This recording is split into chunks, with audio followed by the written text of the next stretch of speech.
This is AHA Business Radio, creating aha moments for business, by business, and about business, providing opportunities to discover information to help you run your business and guide your decision making. The more you know, the better decisions you make. AHA Business Radio is produced by Allan Hirsh Advisors. For more information, log on to ahabusinessradio.com. To join in tonight's conversation, call 410-481-1300. Now, here's your host for AHA Business Radio, Allan Hirsh. Good evening. Welcome to tonight's show. Tonight I have four CEOs, business owners. Actually, they're more than that because we got a husband and wife team to start, for example. The guests tonight are Laurie and Mark Rosen of One Source Office Furniture. Later in the show, I have John Dalmotz, and he'll pronounce it for you when he gets here, president of Business Information Group. I have Anthony Cullum from Summit Contracting, Alison and John Henson from Mobile Auto Service. So, Laura and Mark, welcome to the show. Thank you for having us, Allan. Certainly my pleasure to have you here. So, I'll start ladies first. What motivates you to get up in the morning and go to work? That's a great question.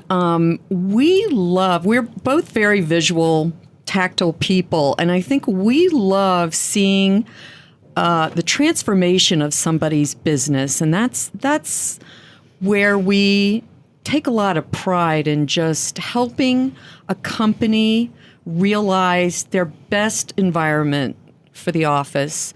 No matter what they do, whether they do something that's service-oriented or whether they're financial planners, we love working with a CEO or a CFO and finding out, what is your ideal workplace and finding all of the great products to make that happen. So, Mark, what motivates you to get up in the morning and go to work?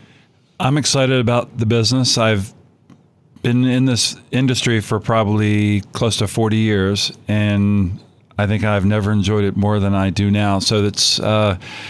As far as the excitement of getting up in the morning, there's always something new, something to work on, either a client to go see, a project that we're installing, and there's a lot of satisfaction in seeing the finished product when I'm on the job site. I'm in my car, used to be 12,000 miles now, and 25,000 miles a year, so I'm always up and doing something different, and I find that very exciting. So how did you get started in starting the One Source office furniture company? Well, that's a touchy subject, perhaps, but the bottom line was after 35 years of doing it a certain way, working within certain confines, I found myself, I was unhappy with what I was doing, and that was, an odd thing for me because I always enjoyed coming to work. I felt there was a different way to do what we were doing and have a more personal contact with the client. So I had never run a business by myself, but I felt that would be a challenge that I was up for, and that's what motivated me to try to do things a little differently and have more control over the process. So, Laura, when were you involved in the earlier rendition of the furniture business that Mark was in, or did you come on board? Not exactly. I've always been in marketing and business development and advertising, so that's what he needed when he opened One Source Office Furniture. But back in the good old days, I certainly did enjoy going on trips where we were wined and dined by manufacturers, got to go all over the world. And but this is great that I can support him and really sort of get our name out there and express to people what we do. It's really, we're not really traditional salespeople. For us, it's more about lasting relationships. So, what makes you different, or what would your customers say makes you different from your competitors? Without talking about who the competitors are, but what's that value proposition and that makes you different as a furniture supplier from your competition? Well, in a lot of cases, and you may feel the same way about yourself, you're selling yourself. And I have confidence in the experience that I've gained, and more so over the last 10 years, controlling just about every part of the process of specifying the client, meeting the client, The installation process, we go on almost every installation and manage the install to make sure that everything goes smoothly. So I believe that it's our personal touch. Usually with the larger companies, you get turned over to a salesperson who may then turn the project over to a space planner who then may turn it over to someone else, and then they never show up on the job. I asked my installers, who we hire separately, is it unusual to see a salesperson on the job? They said they never do. And, issues do arise. I want to do everything I can to make sure that the client is beyond satisfied. And then we develop those relationships. And for me, that's one of the more rewarding parts of the job. I consider a lot of my customers, my friends, that we just develop those relationships, and that part of the job is very important to me. Okay. So you feel I'm hearing from you that one of your biggest differences is that you all are there for the customer. Yes, that's exactly right. I feel and experience, in the projects and things that we try to do around the house where, people might, we were discussing that earlier, people will come out and give you estimates and they wouldn't follow up, or people say they're coming out and they don't come up, or they don't do the job properly. And for me, I take a lot of pride in the job being done to perfection. So I'm extremely demanding of all my suppliers. And they understand that. Our new installer, he says, I'm here to help you with your brand. And my brand is customer service, something that I feel is a lost art. We were with one customer, we did win this job, where the designer thought that a $20,000 project was too small to handle, and she just turned it over to a manufacturer's rep who she was just told, just put in whatever you sell, the chairs. They had no contact with the client. I thought that was ridiculous. And I found out about it and let the client know, and he didn't like it either. I said, you won't get that from me. We are hands-on, and in the fact that we follow the process all the way through. I order the furniture, I specify the furniture, we're there on the installations to make sure it's done properly. We're accountable. Yeah, in the story you just raised, if you're not, if you're providing the furniture and you don't have a space plan, how do you know where to put it? Well, sometimes... I'm sure that people have told you where to put things, but that's another story. Yeah, well... hopefully not many in business, but anyway, no. you know what you can only fail once, Right. So where do you think the business is going to be going, and then where do you want it to go in the next 3 to 5 years? That's a very good question. That's why I try to ask good questions. As you talked about before the show, this is part of what my learning experience has been. When we first started out, our game plan was to, grow our business, one client at a time. I had no access to get furniture because even though I had the contacts, you have to develop your credit references. They don't want your BG&E bill. They want to know what suppliers you've been using. So I went through a friend of mine who works for one of he's now CEO of one of the larger companies, and I started, buying everything through them. And then I was a young man. I was only maybe 58 years old instead of 63. And he says, how long do you think you can keep doing this? Like I was ready to retire, and I said, as long as I have to. Mm-hmm. So part of this is... I like to say as long as I want to. Yeah. Correct. And I think that's very different. You have to love what you do. Right. Yeah. And that's, if you're a musician, you have to love what you do. And that, it may be unusual for someone who sells desks and chairs and things. I can't even tell you what it is that it is about this business. It's maybe the enjoyment of specifying and meeting people. You have to like people and really be yourself. And I thought, well, I'm not a great salesman when I first started out. How do you be a salesman? Well, I find that you have to be yourself. And most people don't understand that about being a salesperson, that they have to be, you be yourself. You have to be genuine. You have to. If you're not genuine, people see right through it. Yes. And they see it in seconds, if not shorter. I usually have a last question, but unfortunately, we're about running out of time. in the first segment. You told me it would go quick. And it usually does. So before we go, how can listeners out there, if they want to get furniture for their offices, whether it's new construction or remodeling, how can they reach the two of you? Well, the best way is to call 410-978-6500 or visit the website www.onesourceofficefurniture.com. That's the numeral 1.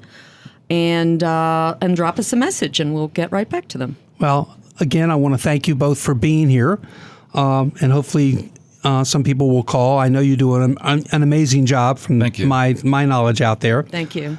We will be going to the first commercial break right now. When I come back, I will be talking with John Dalmatch. I'm terrible with names. Anyway, President of Business Information Group, and later in the show, I have the AHA Business Trivia Contest. I'm Allan Hirsh of Allan Hirsh Advisors, and this is AHA Business Radio and CBS Sports Radio, 1300 AM. Once again, here's your host, Allan Hirsh. Welcome back to the show. This segment of the CEO Spotlight Show, I have John Dalmatch in the studio. Hope I got that right. You did. Yeah, that's good. Very good. John, welcome to the show. Thank you. So first question I always ask, what motivates you to get up in the morning and go to work? I love what I'm doing. I started the business 25 years ago, and I'm in technology. And technology is changing our lives every single day, and I absolutely love it. My employees love it, and if you really like what you do, it's really easy to get up in the morning and go do it. Absolutely. I'm a firm believer, particularly for people like yourself and business owners, if you don't have a passion for it, you should find something that you do. That's exactly right.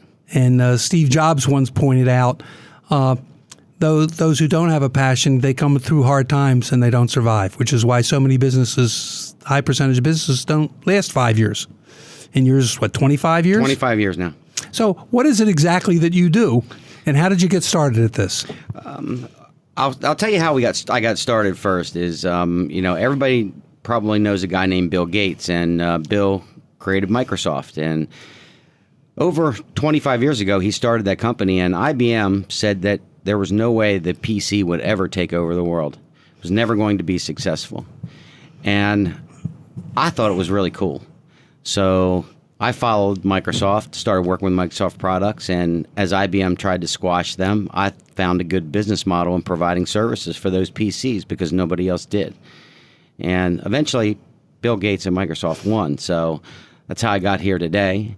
Now we provide end-to-end technology services for businesses in the Mid-Atlantic area and throughout the world.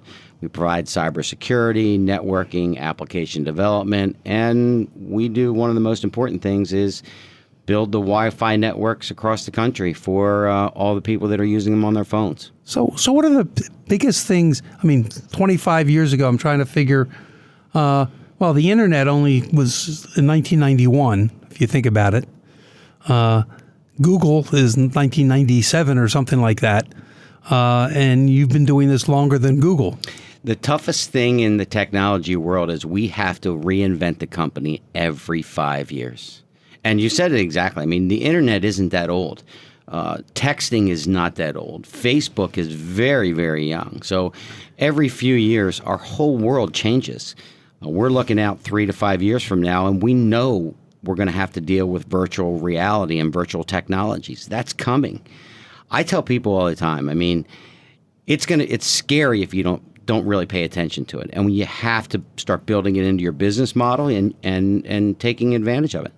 So how do you go about keeping up with all of you? And, you have a nice sized staff that's all over the area doing all kinds of projects in the high tech world. How do you keep up with it all? Well, we do a lot of staff training, and we have our staff constantly going out and evaluating new technologies. One of my roles in the business is I'm the guy to go out and try the latest and greatest stuff, because we don't want to distract our employees with trying things that aren't going to be coming to market. So I'm the guy that gets to go play with it and see if it's going to work and see if we can make a business out of it. Because in the end, it's about making a dollar. That's really what it comes down to. So you're doing really looking at the future and strategically the next steps, the next areas where you're going to be doing what kind of business you might be doing, how it's going to change, how to service your clients. That's exactly right.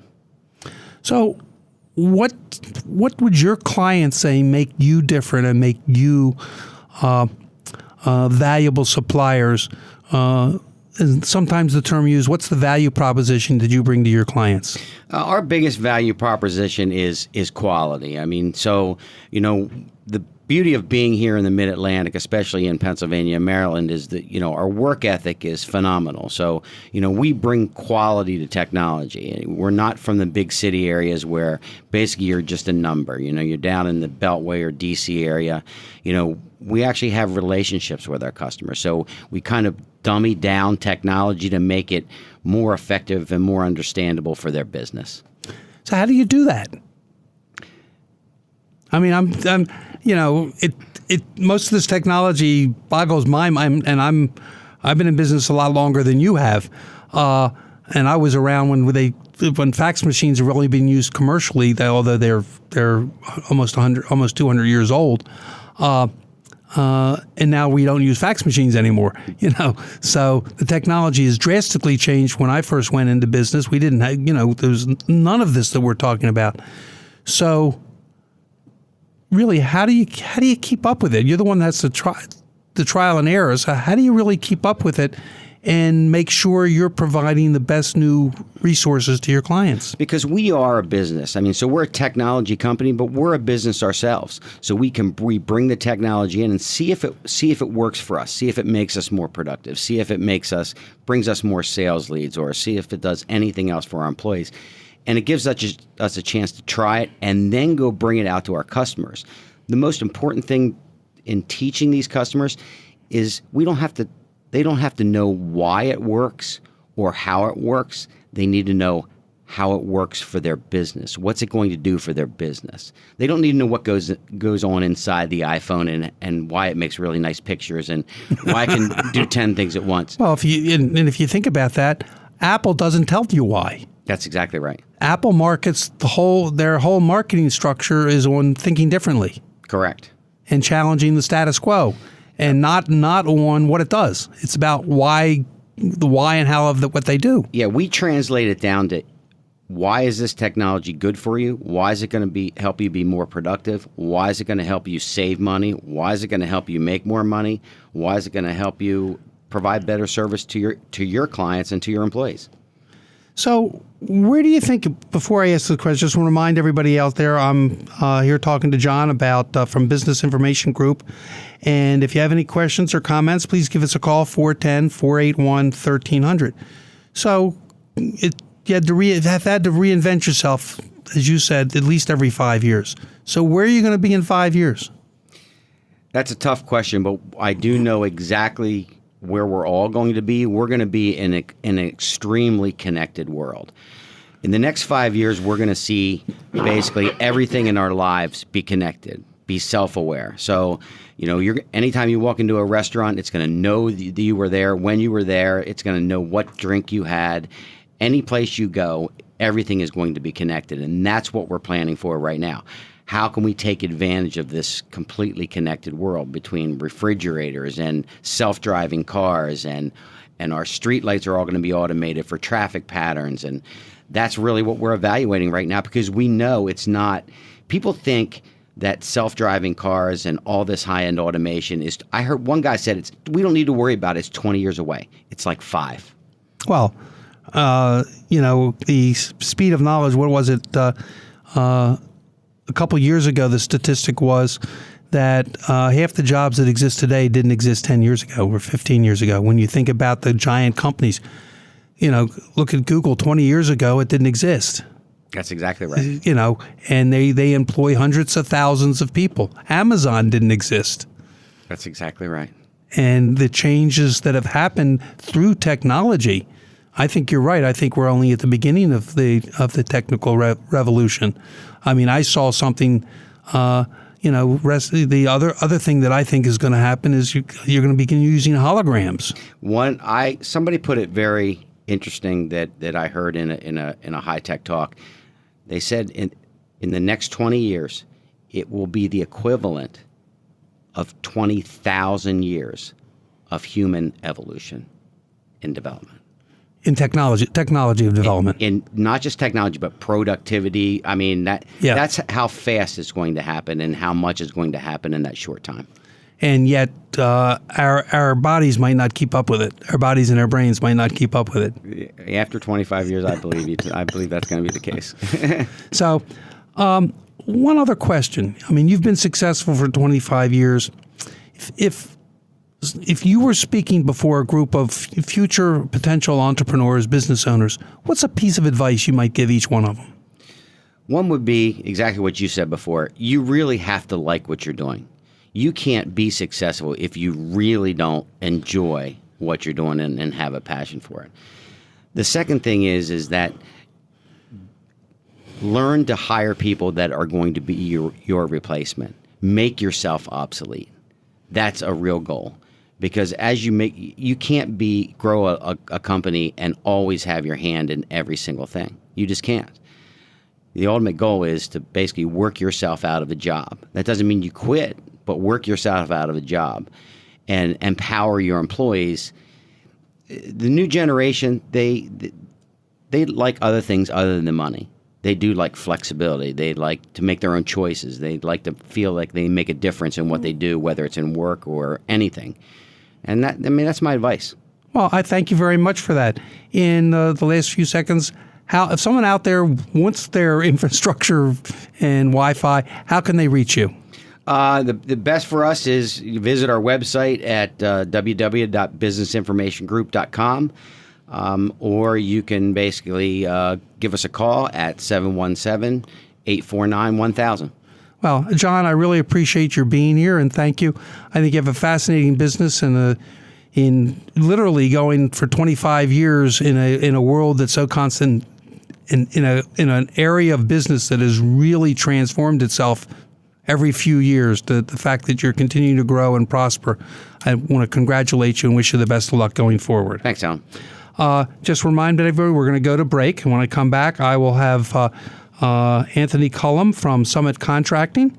Later in the show, I do have the AHA Business Trivia Contest. I'm Allan Hirsh, and this is AHA Business Radio on CBS Sports Radio, 1300 AM. Now back to AHA Business Radio, creating AHA moments for business, by business, and about business. Once again, here's your host, Allan Hirsh. Welcome back to the show. My guest this segment is Anthony or Tony Cullum. He's the owner and president of Summit Contracting. And if you have any questions for Tony or myself, give us a call, 410-481-1300. So, Tony, what motivates you to get up in the morning and go to work? I'm just trying to build a business that's better today than it was yesterday. So, what do you do with Summit Contracting? We specialize in commercial doors and hardware. All commercial type buildings, hotels, hospitals, schools, apartment buildings. So explain a little bit what do you mean by doors? I mean, I know there's a door here in the studio. So what do you do? And you're a subcontractor, I guess, working for contractors. So what is it you really do? So we work for general contractors. We are subcontractors, so we work for general contractors doing new construction and both renovations. It's a typical door like you would walk through, but not quite like a door in your house. It'd be a little bit heavier duty like you would see in a hospital or a school or an apartment building like that. We also do hollow metal windows and hallways, light kits, and when people are building new buildings, new hospitals, whatever, they need, and a lot of things, we don't even think about it, I guess, that there are all kinds of specialties in the construction trade to make buildings, that build buildings to make them better than and so they're calling on someone like you to be an expert in that particular field. Correct.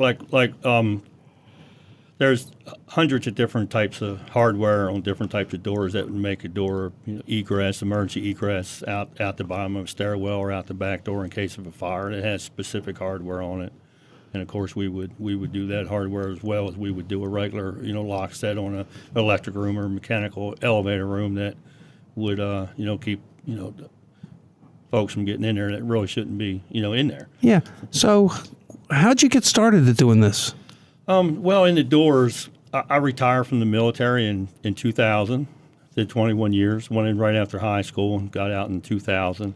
I went into business with my brother-in-law, and we did drywall and acoustical ceilings and metal framing, and we did doors then too. And then after about 2.5, 3 years, we broke up, and I went out on my own and realized that doors was really more where my passion was.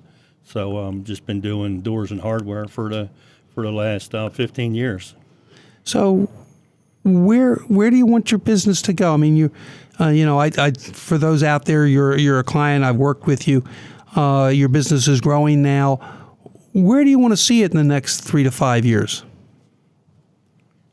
I'd like to see, for sure, total sales doubling. I'd like to have some additional general contractor type customers, and we obviously want our reputation to stay at least where it's at or to increase, so we're a more reputable business. I mean, that's what's important. You can get a lot of work, but you have to complete it on time and do a good job quality wise.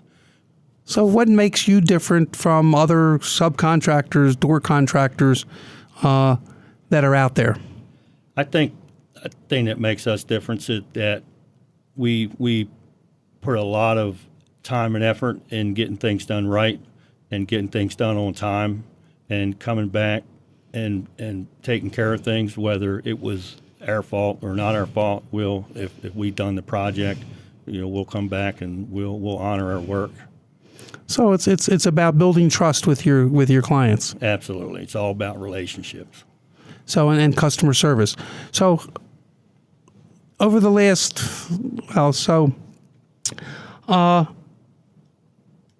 obviously you've been in business now, if I guess my math right, is about 15 years. Yes. So in business, what's something you might have learned or done wrong that you can share that is something you learned from that you might be able to share with some of the listeners? Well, to be honest with you, I'd done a lot of things wrong early on. Coming out of the military and then going into business on my own in a completely different field than what I spent 20 years in the military doing. So I actually learned to do a lot of things wrong.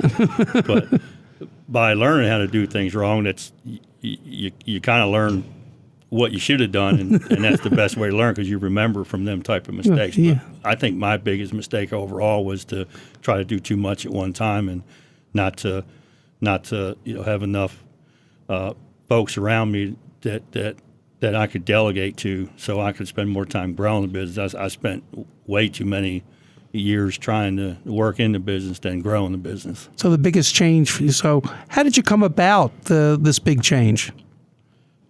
I met a guy. His name was Allan Hirsh. You might have heard of him. I think I know who you're talking about. Okay. I didn't mean to go that way, but thank you for the so one of the biggest things you've really learned is learning to delegate and concentrate on what you need to do to run the business.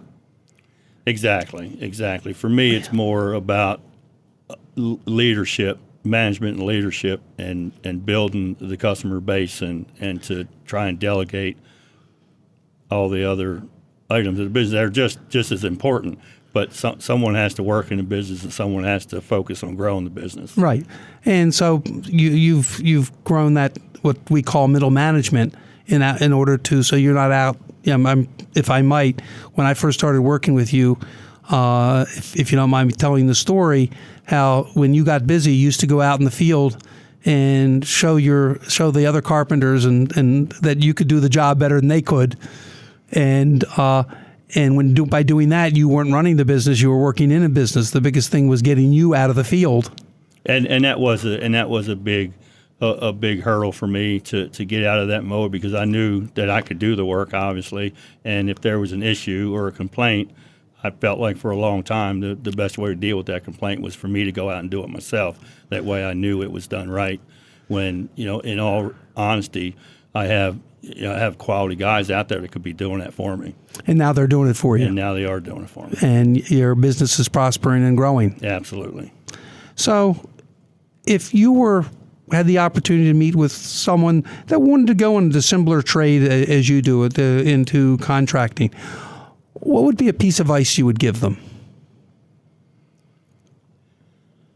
I think along the same lines, I would talk to them about delegation and make sure that they build a good team under them that they can trust and they can send out and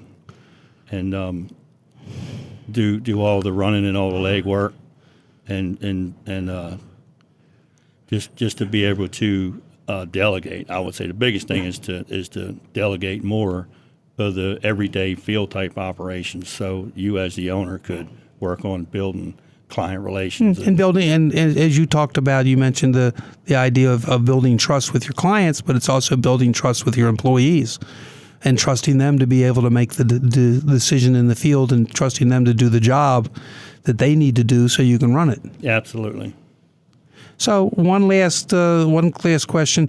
How can the listeners out there reach you if they would like to, any contractors listening looking for someone that's quality door hanger? Well, we advertise in the Blue Book. We also have a webpage at www.summitcontracting.biz. You also can call my cell phone number at 410-688-2007. Well, Tony, thank you for being here. I really appreciate it. We're going to be going to a commercial break, and when we do come back, I will have the AHA Business Trivia Contest. The winner will receive a gift certificate to Touche, a bakery cafe in Elkridge, and then I will be talking to Alison and John Henson, who are the owners of Mobile Auto Service. I'm Allan Hirsh, and this is of Allan Hirsh Advisors, and this is AHA Business Radio on CBS Sports Radio 1300 AM. Here's your host, Allan Hirsh. Well, welcome back to the show. The trivia question for the night is, who is the only president of the United States to have received a patent from the U.S. Patent Office? If you think you know the answer, please give us a call, 410-481-1300. And the caller with the correct answer will receive a gift certificate to Touche Cafe and Bakery in Elkridge, Maryland. They have some wonderful bakery products. It's a wonderful place. So give us a call if you know the only president of the United States to have received a patent. And while we wait for some callers, I want to introduce my guests for this segment, which are Alison and John Henson of Mobile Auto Service. So, Alison, what motivates you to get up in the morning and go to work? What motivates me most is my kids. Getting up for them and providing a life for them that it is hard for most families to be able to do. We're very fortunate. Okay. And John, what motivates you to get up in the morning and go to work? What motivates me to get up in the morning and go to work, I'm going to say, is definitely my family. Same thing. Okay. So tell me a little bit about Mobile Auto Services. It's something we met a few months ago at a networking event, and it fascinated because it's something that when you mentioned it, you don't think about it, but it's a service that really I had never heard of it. So why don't you explain what it is you do and what makes you all different in the auto repair business? We have a mobile mechanic service. We come out on site. We service from South Philly to Northern Virginia, the whole 95 corridor. We're based out of Harford County. We service everything from small engines, lawnmowers, weed eaters, chainsaws, snow blowers, generators, cars, trucks, heavy equipment, tractor trailers, hydraulics, welding and fabrication. I guess the biggest thing that makes us so much different than every other mechanic shop is my background. I started in the machine shop, and because of that, I can build anything. And for those of you who don't know, a machinist is the person who makes an engine out of steel to start with. So because of that background, I'm able to fabricate and do things that a lot of other shops aren't available to do, and I can guide my techs in that direction. So you're different because talk more about most of us think about auto repair shops as places we drop off our car for hours. Sure. And you have no idea how long it takes them to get to it. Sure. And the repair might be only a 15, 20-minute repair, but you're out of commission for hours. So your model is totally different. Sure. So I don't care which one. Alison, do you want to take a crack? Yeah, Allie, take that one. Ours is more a convenience thing. You don't have to wait in a waiting room. You can stay at home with your kids. You can get some paperwork done in the office, and your car is being worked on right outside. So you come to the customer. Yep, we come to the customer. If they're at their house, we come to their house. If you're going to be at the pool all day with your kids, we'll go to the pool and fix it in the parking lot there. If you're just at home and just doing stuff around the house and know you're not going anywhere, that day, we'll come there and do it there. So basically anywhere you're at, including 24/7 emergency roadside assistance. So how did you get into this, and how did you get started at doing this? So I was 21 working for Baltimore Gas and Electric, and a bunch of my buddies were starting their own businesses. And the one thing that I was good at was I'm really good with my hands. I've always been very handy, and I was working in the machine shop. I left that because Clinton opened the foreign trade, and that career was starting to diminish quickly. And I wanted to get out of that, so I wound up at the gas company through a friend, and I wanted to start my own business, but I wanted to do something that couldn't go overseas and be done, and I knew that people's cars would always need to be fixed. I always had a big passion for automotive and cars and hot rods and stuff, and so I said, well, I think I can do this mobily. And so what made you the thing that fascinates me? Yep. Most people want to do the mechanical work on an automobile. They go buy a shop somewhere. Yep. And they start and very few of them, unless they go franchising, have more than a single shop.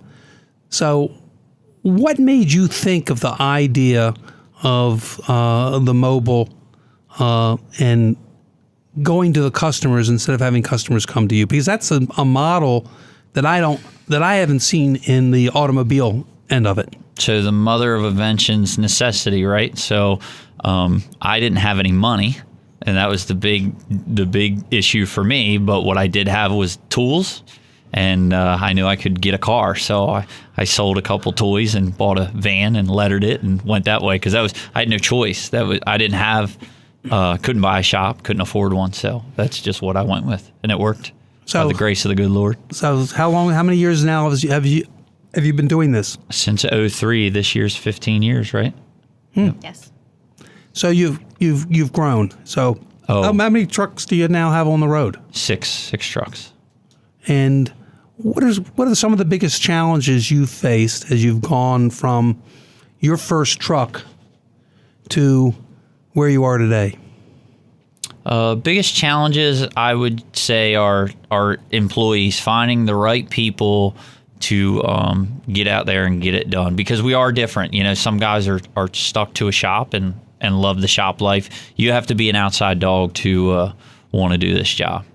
And so besides going to the client, and before I ask the question, let me just remind everybody we do have the trivia question.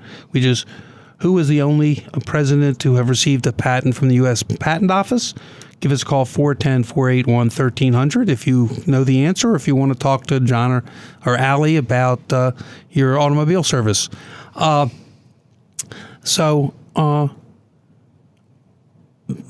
I forget the question that I started. But anyway, so the biggest, besides going to clients and being and servicing where they are, what's the other value proposition, or to you the most important thing that you bring to your customers? Allie? Their time. They get their time back. And because I've heard you do this presentation, there's also something else. Because you're doing it off-site. You and one of the challenges I think you told me once that you're facing is getting the right people to provide the quality of service that you demand. Sure. So it's not just the convenience we demand a high level of customer service, and I call it an experience. Anybody can change your oil no matter where you go. All the oils change the same way. So it's the experience that you get when you're at a shop. That's why people go. And you get a whole new experience with what we do. Not only that we come to you, but our mechanics let you know what's going on. Like right now, the new experience that we're getting ready to deliver is we're going full paperless, and we'll be able to show you what is done to your vehicle. We'll have pictures, and you'll be able to sign, get all your stuff immediately right there on the spot. So you'll be able to print it, or you're talking about email or Yep. excuse me, emailing or printing out the the information right then and there. Correct. So where do you want your business? Where do you think it's going to be in the next 3 to 5 years? I'm hoping that we get to franchise and that we start cutting across the country. That's where we are right now. It is where I see where we're at. The next step is to start franchising. So, and you're beginning to look at that as a possibility. Yep. The franchising. What about growing in this area as well? Are you looking to grow, add more trucks in the area, or I'd like to do it with franchising. That if we put more trucks in the area, that we'd start splitting up the areas and cutting them loose to franchises. Okay. So, if you've been doing this for 15 years, if you were in front of a group of entrepreneurs, what's 1 or 2 tips you might give them to help them think about as they go into business? No tips? Come on, you got to have something.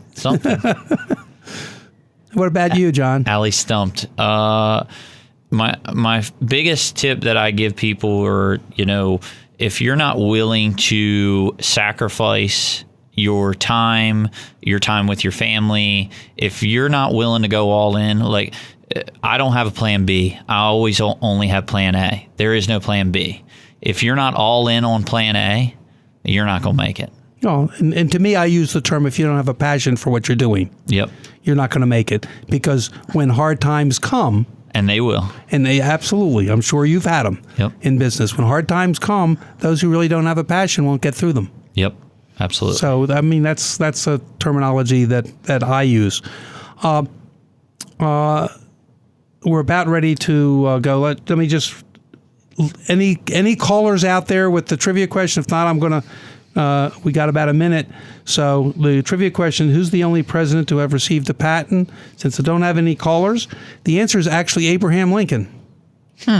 Abraham Lincoln received a patent, number 6469, in 1849 for a device to lift boats over shoals, an invention which actually was never made. But he actually is the only president to ever patented something in the United States. Have you had him on the show? No. My father's close in age to him at 97, but no, and I haven't had him on the show either.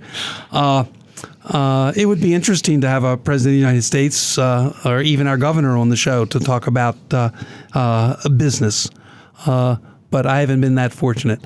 Last question for the two of you. If someone out there wants to reach you all and talk about having their motors fixed or whatever it is, how can they reach you, Allie? You can reach us on Facebook or through our phone. It's 443-424-0131. And you have a website? And the website is www.remotemechanic.com. Remotemechanic.com. Yes. Well, thank you both very much for being here.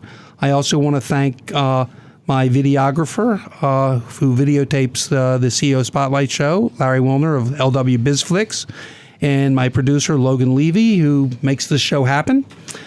Please join me next Tuesday at 6 p.m. when my guest will be Joseph Zaccaro. He's president of Aliano, which is a marketing consulting firm, and we are going to be talking about market strategy on next week's show. I'm Allan Hirsh of Allan Hirsh Advisors, your host. To reach me, call 443-977-4500, or you can visit my website, www.allanhirshadvisors.com. You can also go on the website for the show to listen to the 4+ years of podcasts from the show on the website ahabusinessradio.com. You can also follow me on YouTube, Twitter, and Facebook at Aha Biz Radio. That's AHABIZ Radio. This has been Aha Business Radio on CBS Sports Radio 1300 AM. Good night. See you next week.